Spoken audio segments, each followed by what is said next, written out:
கிறிஸ்துவுக்குள் மிகவும் பிரியமான தெய்வ பிள்ளைகளை, பரலோகமான நிகழ்ச்சியின் மூலம் உங்களை சந்திப்பதில் என் இருதயம் கர்த்தருக்குள் மிகுந்த மகிழ்ச்சி அடைகிறது. உங்கள் எல்லாரையும் இயேசு கிறிஸ்துவின் இன்ப நாமத்தினாலும் கிராஸ் டிவி ஊழியங்கள் சார்பாக என் அன்பின் வாழ்த்துக்கள். இன்றைய பரலோகமன்னா, நீ ஆசீர்வாதமாய் இருப்பாய். என் அன்பு தெய்வ பிள்ளைகளை, நம்ம ஒவ்வொருவருடைய இருதயத்திலும் இருக்க வேண்டிய ஒரு ஆசை, நான் பல ஆயிரங்களுக்கு ஆசீர்வாதமாக இருக்கணும், பல நபர்களுக்கு ஆசீர்வாதமாக இருக்கணும், என் மூலமாக பல குடும்பங்கள் ஆசீர்வதிக்கப்படணும். அப்படி நீங்கள் நினச்சிங்கன்னா கர்த்தர் உங்களை ஆசீர்வதிப்பார். எப்படி ஆசீர்வதிப்பார் தெரியுமா? நீங்கள் ஆசீர்வாதமாக இருக்கும்படிக்கு ஆசீர்வதிப்பார்.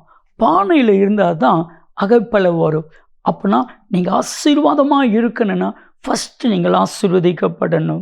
வேதம் சொல்லுது, ஆதியாகமம் 12:2 நீங்கள் வாசித்து பாருங்க.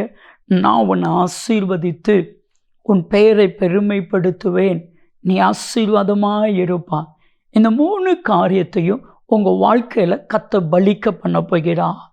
ஃபஸ்ட்டு உங்களை ஆசீர்வதிக்க போகிறா. 2வது உங்கள் பேரை பெருமைப்படுத்த போகிறா. எந்த இடத்துல உங்கள் பேர் ரிப்பேர் ஆனதோ, எந்த இடத்துல உங்கள் பேர் கெட்டு போனதோ, அதே இடத்துல உங்கள் பேரை பெருமைப்படுத்த போகிறான். எல்லாவற்றுக்கும் மேலா நீங்கள் ஆசீர்வாதமாக இருக்க போகிறீங்க. ஆண்டவரிடத்தில் கேளுங்க, என்னை ஆசீர்வதியும் ஆண்டவரே. எதற்காக? நான் மற்றவங்களுக்கு ஆசீர்வாதமாக இருப்பதற்காக என்னை ஆசீர்வதியும். நீங்கள் கேட்டு பாருங்க, நிச்சயம் கர்த்தர் உங்களை ஆசீர்வதிப்பா. சில ஆண்டுகளுக்கு முன்னாடி ஒரு சகோதரர் என்னிடத்தில் வந்து, பிரதர், நான் ஒரு தொழில் செய்ய போகிறேன். இதனுடைய நோக்கம், இந்த தொழிலில் வருகிற வருமானத்தின் மூலமாக அநேக ஏழை மக்களுக்கு நான் உதவி செய்யணும் அப்படின்னு நினைக்கிறேன் பிரதர். ஆகையால் இந்த காரியத்தை கர்த்தர் ஆசீர்வதிப்பதற்காக ஜெபம் பண்ணுங்க என்று அவர் கேட்டார். அது என் இருதயத்தை தொட்டது.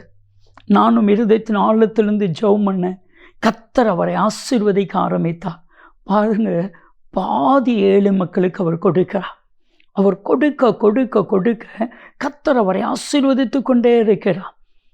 இப்பொழுதும் இந்த வருடத்தில் ஆண்டவர் உங்களை ஆசீர்வதிக்க போகிறார். மற்றவங்களுக்கு நீங்கள் கொடுக்கும்படிக்கு கர்த்தர் உங்களை ஆசீர்வதிக்க போகிறார். எப்படி ஆசீர்வதிக்க போகிறார் தெரியுமா? நல்ல கவனிங்க. லூக்கா 6:38, அம்மிக்கு குலுக்கி சரிந்து விழுமன்னமாய் கர்த்தர் உங்களை ஆசீர்வதிக்க போகிறார். உங்களுடைய நோக்கம் சரியாக இருக்கணும். நான் ஆயிரங்களுக்கு ஆசீர்வாதமாக இருக்கணும். ஒரு முறை நிலாசிப் சந்திரன் சாருங்கிற தெய்வ மனிதரோடு கூட பேசி கொண்டிருந்தேன். அப்பொழுது அவர்கள் சொன்னார்கள், ஒரு முறை ஒரு கம்ப்யூட்டர் கம்பெனிக்காரங்க என்கிட்ட வந்து கம்ப்யூட்டர் நீங்கள் வாங்குங்கன்னு சொல்லி என்கிட்ட ப்ரொமோட் பண்ணாங்க.